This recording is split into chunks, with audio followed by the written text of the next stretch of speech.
Un agricultor vende bolsa de batata. Según él, dice que la media es 7. Sin embargo, viene un inspector y le dice que la media es menos de 7. Y quieren comprobar si es cierto o no.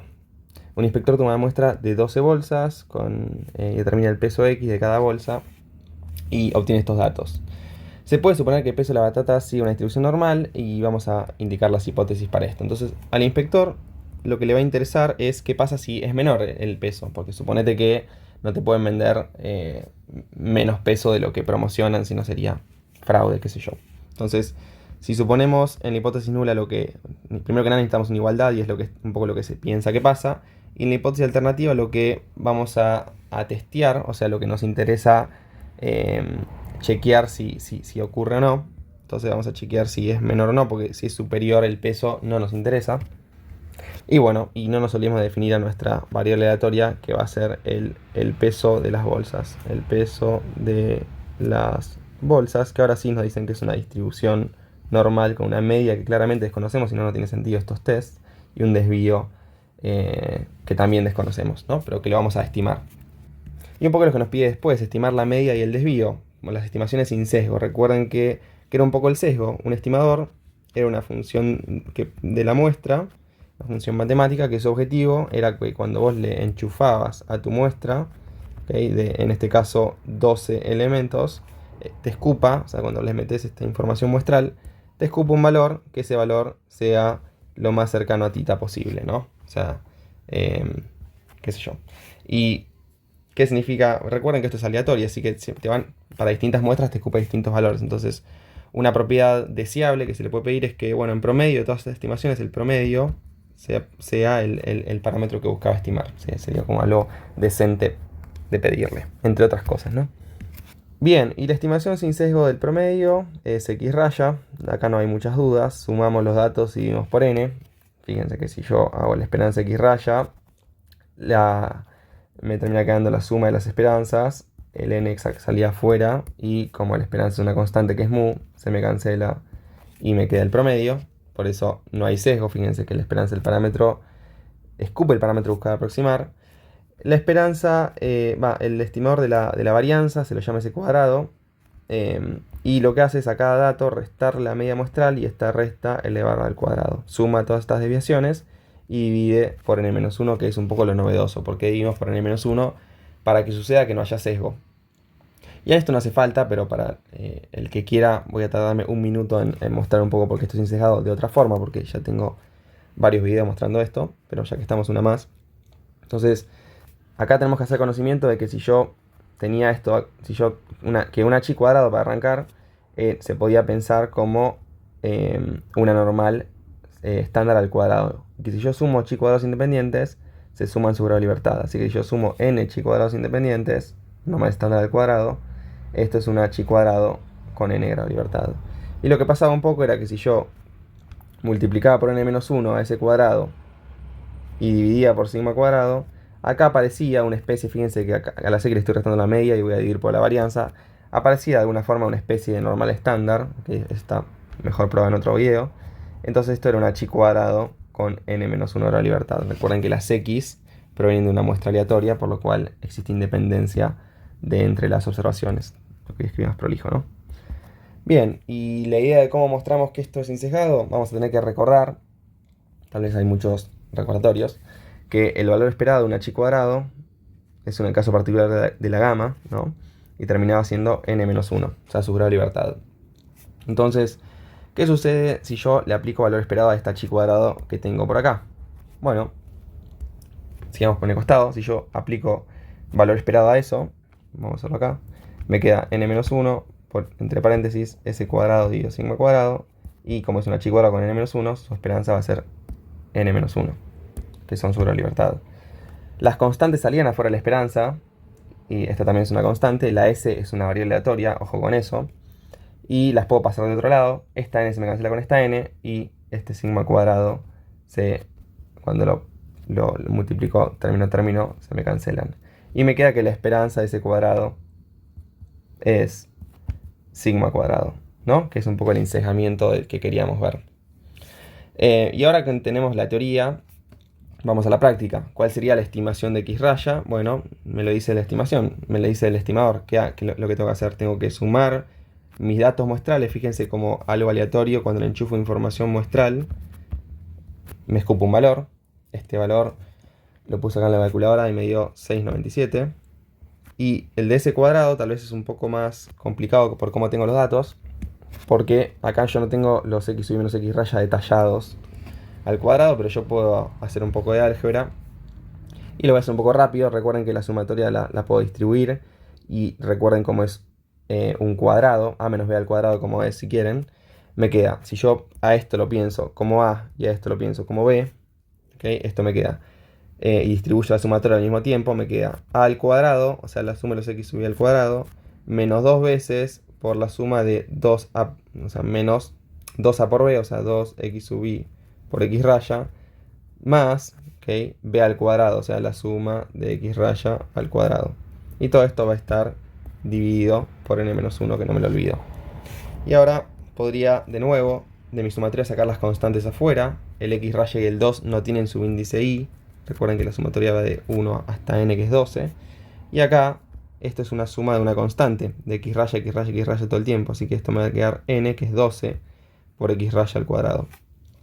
Si hago todo eso, mi s cuadrado me termina quedando la suma de los x sub i al cuadrado, menos 2 por x raya por la suma de los x sub i, más n por x raya al cuadrado, y de nuevo todo esto dividido n-1, ¿no? Y el paso final es decir, bueno, la suma de las x sub i, vimos que si multiplicaba dividida por n, podía reescribirlo así.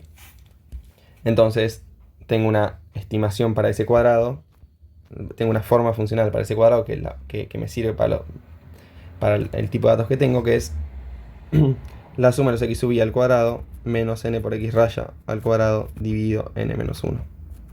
Y estos son todos datos que tienen. Si los enchufo, me termina quedando 0,0072, ¿no? Esta es mi estimación de la media y mi estimación de ese cuadrado. Son estimaciones insesgadas.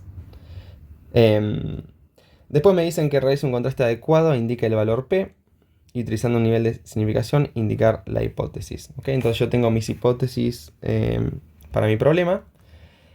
Establezco un alfa, el 10%, o sea, ¿qué me dice esto? Que establezco que yo me comprometo a aceptar que el 10% de las veces voy a estar rechazando algo que es verdadero. ¿Okay? Me comprometo a ese tipo de error, el famoso error tipo 1. Y la pregunta es qué distribución usamos, porque si bien el peso de las bolsas es una distribución normal, yo lo que voy a hacer es testear para la media. Entonces yo voy a agarrar a x raya, ¿okay? Que también es una normal porque la suma normal es una normal. Tiene esta media y este desvío, un poco lo vimos antes. Y la idea es, bueno, supongo que yo tengo esta distribución normal de x raya, supongo que su media es, suponemos que la media es 6, perdón, es 7. Y la idea es, bueno, yo voy a rechazar para la izquierda. Voy a rechazar para la izquierda, no me interesa lo que pasa a la derecha. Y me voy a fijar si el valor en el KI 697 es un número que está, claramente está a la izquierda, pero es un número que está por acá o es un número que está por acá. Eso me lo indica un poco el desvío. El problema es que yo esto no lo puedo usar porque no conozco sigma. ¿Okay? Esto asume el sigma poblacional. Yo tengo una estimación. Y acá es por suerte donde aparece la distribución t-student, que de nuevo me voy a poner denso teóricamente, pero solamente brevemente. Y una t-student, si recuerdan, está compuesta por una normal 0,1 dividido la raíz de una chi cuadrado, pongámosle que tiene b grado de libertad, dividido su grado de libertad, y la t-student va a heredar los grados de libertad de la chi cuadrado, ¿no? O sea, yo divido por los grados de libertad de la chi. Entonces, ya un poco también a propósito, hice todo esto de arriba. ¿De dónde sale la chi cuadrado? Un poco del s cuadrado. ¿De dónde sale la normal 0,1? Bueno, del x raya, que es mi normal. Entonces, si yo a x raya le resto la media y divido por su desvío, y a todo esto al mismo tiempo divido por la raíz de una chi cuadrado, que mi chi cuadrado, si se quiere, la tengo por acá, es esta de acá, divido por n-1 por s cuadrado dividido sigma cuadrado, y a todo esto divido por los grados de la libertad de la chi, que es n-1, los n se me cancelan, le dejo un tiempo para que lo vean, pero este sigma, que está en el denominador, se cancela con este raíz de sigma al cuadrado, que está en el denominador del denominador, o sea, en el numerador, Y si reorganizo, esto me queda x raya menos mu dividido. Raíz de ese cuadrado es s y raíz de n está dividiendo el denominador, así que lo puedo poner acá. Y esto va a ser una t con, con n menos 1, que es 12 menos 1, básicamente 11 grados de libertad. ¿Qué significa esto? Que yo puedo usar una t-student para sacar mi t empírico. Cuando me dice realiza un contraste adecuado e indica el valor p, me están diciendo, che, busca una distribución, el valor p es un área acumulada, básicamente. Busco una distribución, que ahora sé que es la t-student, que tiene 11 grados de libertad, la media es 0, ¿ok? Rechazo para la izquierda, así que la zona de rechazo va a haber un valor que lo puedo calcular y nada, y chequear si caigo a la izquierda o a la derecha ese valor, o puedo sacar el valor p, pero va a haber un punto crítico, voy a hacerlo con rojo, va a haber un punto crítico que me acumule un alfa, que en este caso es 10% de probabilidad a la izquierda, que va a ser cuando yo rechazo que la media es 7 y voy a asumir que es menor, y todo el resto va a ser una zona de no rechazo de la hipótesis nula, ¿ok?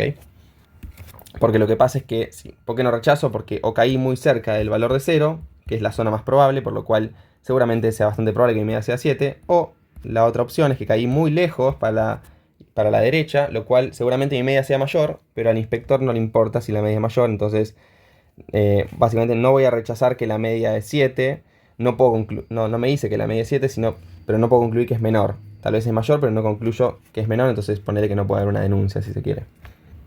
Entonces, ¿qué tendría que hacer? Básicamente esto me va a arrojar este es mi famoso t empírico, está por acá. Este es el famoso t empírico. Y me va a arrojar un número, porque son todos datos que ya tengo. X raya lo tengo, ¿ok? X raya lo calculé, 6,97. Mu, ¿cuánto vale mu? Bueno, mu siempre es el valor, o sea, bajo hipótesis nula verdadera. Un poco por eso se usa el alfa. Fíjense que el alfa es rechazar bajo hipótesis nula verdadera, o sea, bajo mu igual a 7. Y por eso necesitamos una igualdad un poco para establecer una media, una distribución exacta, etc. S lo calculé y n es 12, ¿no? Entonces, si realizan esta prueba, les termina quedando que su t empírico les da menos 1,224, voy a poner 225 yo, 2247. ¿Y el p-valor qué sería? Bueno, acá es a una cola, así que sí, el p-valor sería el área acumulada hasta nuestro t empírico. Entonces sería la integral desde menos infinito, que es el límite inferior a t-student, hasta tu t empírico, que es menos 1,225, etc., de mi función de distribución, que es una t-student. ¿Okay? Y si hacen eso, ¿cómo podrían hacer eso? Pueden ir a GeoGebra, ya lo había hecho, pueden ir a la distribución de t-student, para 11 grados de libertad, ponen el valor de menos 1,25 y les escupe una probabilidad del 12,3%, ¿no? Volviendo acá, esta probabilidad es de 12,3 aproximadamente por ciento. Como es 12,3%, claramente acumuló más de 10%. Recuerden que la función acumulada es una función no decreciente. X, la acumulada de X si quieren, se ve como una cosa así, y acumula como mucho 1. Entonces, para acumular un 12% necesariamente tengo que estar a la derecha del punto crítico. Así que yo voy a estar por acá. Supongamos que este valor de acá es tu t empírico. O sea que ahí en zona de no rechazo. Igual esto ya lo sabía con el p-valor, porque yo no rechazo H0 si mi p-valor es mayor al alfa. Así que bien, ya un poco resolvimos todo. ¿Cuál es su conclusión? Mi conclusión es que no tengo evidencia significativa para rechazar mi hipótesis nula. Entonces mi investigador se queda sin denuncia.